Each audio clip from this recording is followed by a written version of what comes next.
गणेश जी महाराज की जय। भाइयों एवं बहनों, माता पिता के चरण कमलों में दैनिक प्रणाम। आप लोग सभी, आज गर्मी बहुत ज़्यादा है, लेकिन फिर भी भगवान के ध्यान से गर्मी सब खत्म हो जाती है। इसीलिए भगवान के राम के नाम लेने पर ही बिजली आ गई। देखिए भगवान की कृपा। तो आज बस चर्चा करने जा रहे हैं कि जो हम कहीं भी निकलते हैं बाहर, किसी भी यात्रा पर अगर जाते हैं, तो उस समय रामायण में कुछ ऐसा दोहा बताया गया है। थोड़ा सा कम कीजिए भैया, थोड़ा सा। रामायण में कुछ ऐसा दोहा है जो कि मंत्र के समान काम करता है।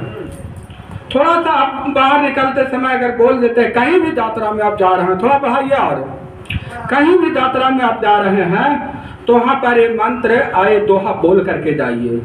ये क्या दोहा कि परवेश नगर की जय सब काजा, हृदय राखहु कौशलपुर राजा।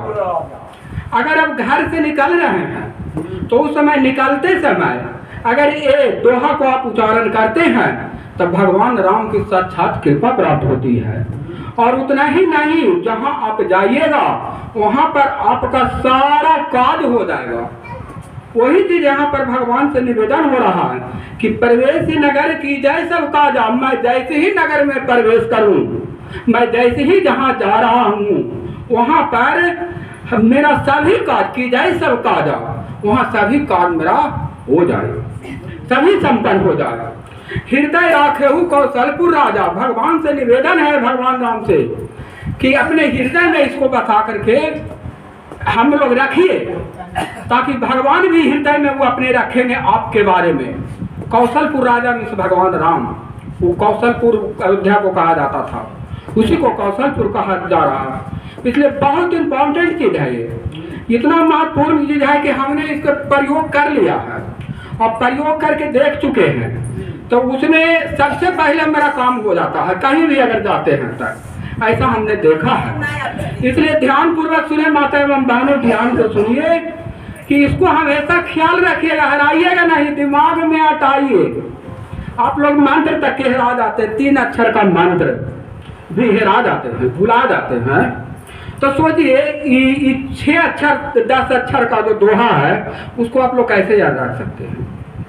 इसीलिए इतना ही नहीं, यहाँ जो बताया जा रहा है उसको आप दूसरे व्यक्ति से भी मोबाइल पर ही सर्च करके आप निकलवा सकते हैं, और मोबाइल के द्वारा ही आप उसे प्राप्त कर सकते हैं। या जो प्रवचन किया जा रहा है, यहाँ भी चैनल चल रहा है, मेरा भी चैनल निकाल करके उसमें देख सकते हैं। उसमें चैनल में निकालिएगा धर्मेंद्र बालाजी, मेरा नाम लीजिएगा, बालाजी का नाम लीजिएगा, बालाजी हनुमान जो कि शक्ति ताकत वाले हैं, उनको तो सारा कष्ट आपको दूर हो जाएगा, सारा मोबाइल पर हाजिर हो जाएगा। इसलिए कुछ टेंशन देना, धर्मेंद्र बालाजी सर्च कीजिए, अब बस देखिए, आप मंत्र को सुनिए।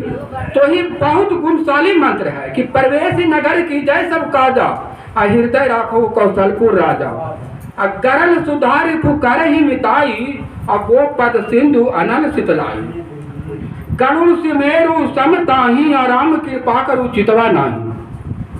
कहने का कि जो गरल सुधार पुकार ही मिताई, कहने का इसमें बताया गया है कि जो भी आप कहीं जाते हैं तो समुद्र जो है वो गाय के खून के समान हो जाता है, अग्नि शीतल हो जाती है।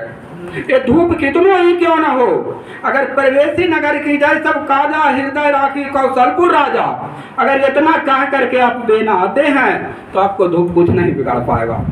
एकदम 100% सत्य है, शीतल हो जाएगा, भगवान की कृपा से शीतल हो जाता है। यही चीज, और गोपद सिंधु अनल शीतलाई, यही चीज भगवान ध्यान में, हनुमान जी ध्यान में रख करके और लंका को पहुंचे थे, समुद्र को पार कर गए थे।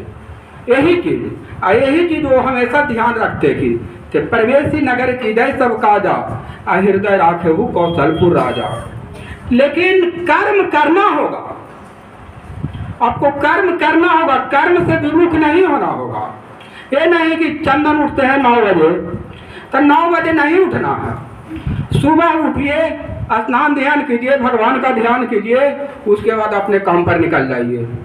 तो समय के अनुसार अगर कर्म कीजिएगा तब आइए उसका फल मिलेगा। ये नहीं कि सिर्फ परवेशी नगर की जाए सब काजा हृदय राखे कौशलपुर राजा, घर से निकले बोल दिया परवलपुर से सामान लाना है या कोई काम करना है ब्लॉक में न गए और वो जे पर यहीं से लौट के चला है तो आपका काम कैसे होगा।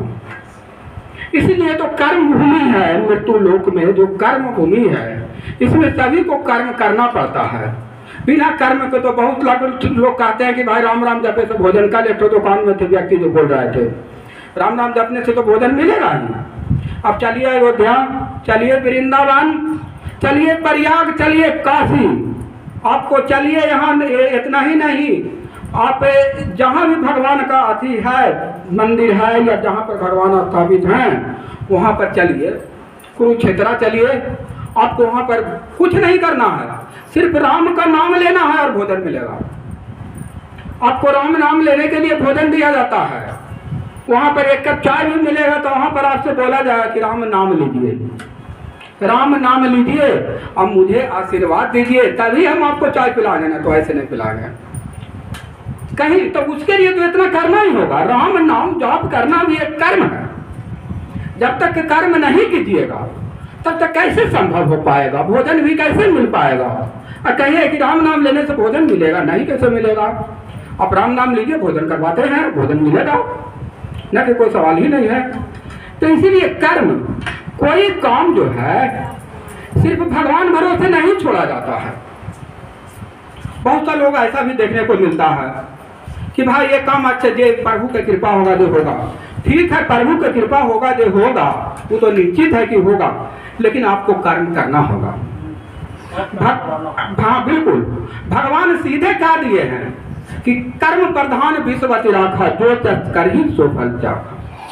कर्मण्य बाध का रास्ते माफले सुख राजना, एक्शन इज द ड्यूटी और reward is the no concern. कर्म आपका करना कर्तव्य है, फल की चिंता आप नहीं कीजिए। अगर कर्म कीजिएगा तो आपको फल अवश्य मिलेगा। इसलिए भगवान आपके काम काज में भगवान मदद करेंगे। जैसे भगवान कहते हैं कि God help those who help themselves. जो अपना रक्षा स्वयं करता है उसी को भगवान भी करते हैं। आप अपना रक्षा स्वयं नहीं कीजिएगा, यहाँ पर आप नहीं आइएगा तो आप पर भगवान कैसे मेहरबान रहेंगे। तो इसलिए कहीं भी किसी भी काम में किसी भी जगह आपको हर समय बुद्धि से प्रयोग काम करना है, बुद्धि का प्रयोग करना है। अगर बुद्धि का प्रयोग करते हैं तो उस अनुसार आप अजर अमर रहिएगा और भगवान भी आपको मदद करेंगे। भगवान पर विश्वास कभी नहीं खोना है। बिना कर्म के अच्छा कर्म का अच्छा परिणाम होता ही है और कर्म तो करना ही पड़ेगा। बिना कर्म से कोई भी विमुख नहीं रह सकता, चाहे भगवान का नाम ही क्यों ना हो। तो कर्म का फल यहाँ पे बताने जा रहे हैं आपको। कर्म का फल वो जब परवेशी नगर की जाए सब काजा हृदय राखो कौशलपुर राजा, वो भगवान को इसीलिए आह्वान किया जा रहा है कि हम जो भी काम करें वो सही हो और अच्छे काम करें, गलत काम नहीं, अच्छे काम करें। तो अच्छे काम करने के लिए आपको क्या करना होगा? सेवा। सेवा से बढ़ के कोई अच्छा काम होता ही नहीं है। अगर इस युग में आप पैदा लिए हैं और मानव के सेवा आप नहीं कीजिएगा तो आप किसको? पशु पक्षी के सिर्फ कीजिएगा। जब मानव को नहीं सेवा आप कर सकते तो पशु पक्षी के कैसे आप कर सकते हैं? इसलिए सबसे बड़ा धर्म है कि मानव को सेवा करना। यहाँ पर बता रहे हैं आपको कि कर्म का फल क्या है। ध्यान से सुनिए। कर्म का फल है कि एक ठो कैसे मिलता है, ये आप ध्यान से सुनिए कि आप जो कर्म करते हैं उसका फल कैसे मिलेगा। बिल्कुल ध्यान से सुनिए, इतना इंपॉर्टेंट चीज है और इसी के आधार पर हम लोग कर्म करते हैं, इसी के आधार पर हम लोग का कर्म फल मिलता है। एक रोहित नाम का लड़का था। वो रोहित नाम का लड़का था जो बहुत अनाथ था, उसको माता पिता कोई नहीं थे। वो जम्मू कश्मीर में बॉर्डर के नजदीक रहता था और किसी तरह से अपना जीवन यापन इधर उधर करता था। और एक था अनाथ आश्रम जो रहता ना, अनाथ आश्रम जिसको कहते हैं, वहाँ पर है जो वो रहता था और अपना पढ़ाई करता था अनाथाश्रम में। पढ़ाई करने के दौरान उसको आर्मी में जॉब लग गया। जब जॉब लग गया तो वह जॉब भली भांति करना शुरू कर दिया। तो वहाँ पर प्रशासन का कैंटीन भी बना हुआ रहता है, वहाँ पर भोजन करता था, हर एक दिन अपना ड्यूटी को बखूबी निभाता था। और उसका संसार में कोई नहीं था, अनाथ था, न माता पिता कोई थे न कोई थे, सभी लोग चल बसे थे। वो अकेला था और घर भी नहीं जाता था, सिर्फ वहीं पर अनाथ आश्रम में रहता था, पढ़ाई करता था। आज तो उसको जॉब लग गया। जॉब लगने के बाद कुछ दिन जब बीता तो वो पैसा खर्च नहीं करता था, जितना भी पैसा वो आता था सरकारी जॉब में मिलता था उसको वो बचा करके रखता था, किस लिए कि बाद में काम आएगा। कैंटीन में तो भोजन करता था और उसको सारा पैसा बच जाता था। मोबाइल से बात अभी नहीं कीजिए, बाद में बात कर लीजिएगा। जब उस तरह के उसको समय बीत रहा था तो कुछ दिन के बाद एक तो सूरजमल नाम का व्यापारी था, ध्यान से सुनिए। जब सूरजमल नाम का व्यापारी था जो कि कुछ काम के लिए वहां पर जाकर करता था, किस लिए, कैंटीन में आपूर्ति करना पड़ता था भोजन वगैरह के, इसके लिए वो छोटा व्यापारी था और वहां पर वो जाया करता था। तो जाते जाते तो रोहित नाम का जो लड़का था प्रशासन में, इससे संपर्क हो गया, दोस्ती हो गया। तब सूरजमल चाहा कि ये क्यों ना ऐसा किया जाए कि रोहित जो भी पैसा कमाता है अपने पास रखता है, खर्च तो करता नहीं है, तो क्यों ना इससे पैसा मांग लिया जाए और व्यापार शुरू करें। यह सोच करके सूरजमल व्यापार करने के लिए उससे पैसा लिख के निवेदन किया, लेकिन रोहित दे नहीं रहा था कि नहीं, ये जो हम पैसा बचा करके रख रहे हैं ये जीवन में हमारे ही काम आएगा, हम दूसरे को नहीं देंगे। लेकिन देखिए विधि का विधान क्या होता है कि उसको मनाने पर दोनों एक तरह से गप सड़का करते हुए उसके चंगुल में फंस गया, व्यापारी को, सूरजमल को, और उसको पैसा वो अपना जो भी था व्यापार बढ़ाने के लिए सूरजमल को दे दिया। जब सूरजमल उस पैसा से लेकर व्यापार शुरू किया तो व्यापार इतना बढ़ाया कि वह बहुत आगे बढ़ गया। लेकिन जब आगे बढ़ गया, कारोबार उसका चल निकला, तब रोहित को तरफ ध्यान देना भी कम कर दिया, बातें करना भी कम कर दिया, इसको मन में खोट उत्पन्न हो गया। एक चीज ध्यान रखिए जीवन में कि कभी भी दूसरे को पैसा मत दीजिए, कभी भी दूसरे को पैसा मत दीजिए।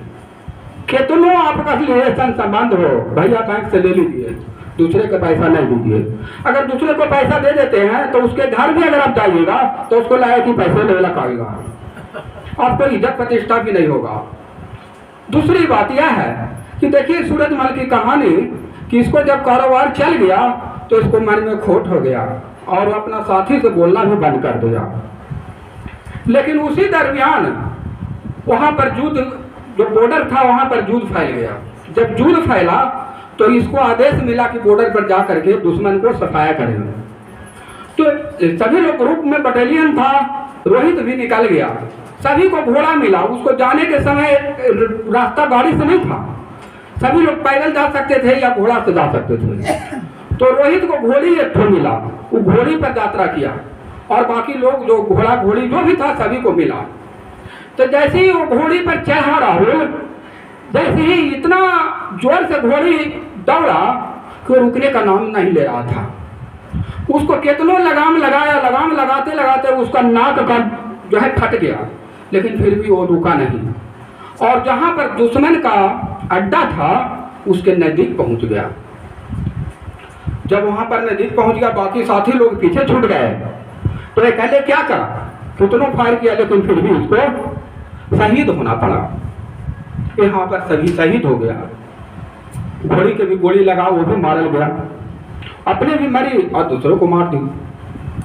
तो उसके बाद जब क्या हुआ कि कुछ दिन के बाद जब वो जाता है वहां पर कैंटीन में, सूरजमल व्यापारी जो था वहां पर जाता है तो उसको पता चलता है कि रोहित जो है वो शहीद हो गया बॉर्डर पर। इसको सुन करके ठिकाना नहीं रहा, बहुत खुश हुआ कि तो बहुत अच्छा हुआ, इससे जो भी पैसा मैंने लिया था अब लौटाना हमको नहीं पड़ेगा, इससे बड़ा खुश क्या हो सकता है।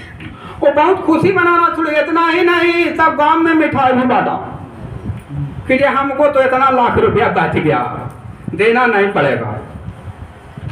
अब देखिए कितना तरह के खोट है। क्या कोई मर गया है तो मिठाई बांटना उचित है? नहीं, तो उसको खुशी हुआ कि अब हमको पैसा नहीं लौटाना पड़ेगा। लेकिन कुछ ही समय के बाद उसको एक बच्चा पैदा लिया, सूरजमल को। सूरजमल जो शेर था उसको कुछ ही समय के बाद एक बच्चा पैदा लिया। जब वो बच्चा धीरे धीरे बड़ा हुआ, धीरे धीरे 20 वर्ष का हो गया, तब वो पिता के अपने कारोबार संभालना शुरू किया। कारोबार संभाल रहा था, देख रहा था, पिता भी बहुत खुश हो रहे थे, सूरजमल भी, कि भाई इससे बहुत अच्छा मेरा तो जीवन अब निकल गया, अब तो जीवन में खुशियाँ खुशियाँ ही है, मुझे पैसा भी नहीं लौटाना पड़ा, और साथ साथ अब मेरा बेटा भी जवान हो गया और मेरा बेटा वो काम काज भी देख रहा, तो हमारा जीवन में आराम ही आराम होगा। लेकिन देखिए विधि का विधान क्या होता है कि कुछ समय के बाद उसको शादी कर दिया सूरजमल ने। जब शादी हो जाने के कुछ ही दिन के बाद वह लड़का रोड क्रॉस कर रहा था, रोड को पार कर रहा था, तो पार करते समय उसे चक्कर आ गया, चक्कर आ गया, गिर गया। जब चक्कर आया, गिर गया, तो उसको उठा करके सभी लोग हॉस्पिटल में भर्ती किए। सूरजमल के, सूरज सेठ को, बेटा को, अमर नाम था उसका, तो अमर को भर्ती कर दिया। वहाँ पर डॉक्टर बताया कि इसको ब्रेन कैंसर हो गया है। उसको बहुत इलाज करा गया, इतना इलाज है, इतना डॉक्टर छान मारा गया कि सूरजमल जो सेठ था जितना पैसा कमाया था उसको सब कर्ज में चला गया, स्वाहा। एक तो उधर खर्च भी हुआ और दूसरा इधर कर्ज भी हुआ, इससे बहुत चिंतित रहने लगा। उसके बावजूद वो इतना ही नहीं, सूरजमल का बेटा अमर कुछ दिन में स्वर्गवास कर गया। जब ब्रेन में कैंसर हो गया तो फिर कैसे बच पाएगा, कुछ दिन के बाद स्वर्गवास कर गया। सोचिए यही विधि का विधान है। हाँ, उसके बाद सुनिए कि क्या होता है। जब वो स्वर्गवास कर गया तो एक घर में आकर के पूरा रोना धोना शुरू कर दिया, पूरा रो रहा था, मैयो दैयो कर रहा था। तो उसी समय एक साधु महात्मा वहां से गुजर रहे थे और उन्होंने उसको बारे में पहले से जानते थे कि कैसा है, कुछ कुछ उनको पता था। तो उन्होंने सूरजमल के यहाँ गए कि पूरा चित्कार हो रहा है, रो रहा है, किस लिए रो रहा है भाई। जब वहां गए तो सुना गया कि इसका बेटा एक तो अमर था, वो एक्सपायर कर गया। तब ये जाके सूरजमल से साधु कहते हैं कि भाई तुमने जो पैसा लिया था रोहित से, वो पैसा तो तुमने नहीं लौटाया और उल्टे में खुशी से झूम रहा था। मैंने भी तुमको झूमते हुए देखा था और मैंने भी तुम प्रसाद बांट रहा था, ये भी बांटते हुए मैंने तुम्हें देखा था। चाहे भगवान का अवतार हो, साधु महात्मा चाहे जो हो, वहां पर इस तरह से उसको बोल रहे हैं। तुम किस लिए रो रहे हो भाई? जब तुमने उसको मर जाने के बाद तुम हंस रहे थे, रोहित को मर जाने के बाद जिसका तुम पैसा लिया था उसको मर जाने के बाद तुम हंस रहा था, अभी तुम्हारा बेटा मर गया तो इसके लिए तुम रो रहे हो। किस लिए रो रहे हो? रोना धोना किस बात का है? तुमको तो और हंसना चाहिए कि तुम्हारा और धन संपत्ति सब तुम्हारे पास ही रहेगा। जब धने का लोभ है तब भाई परिवार भी जहाँ जाए।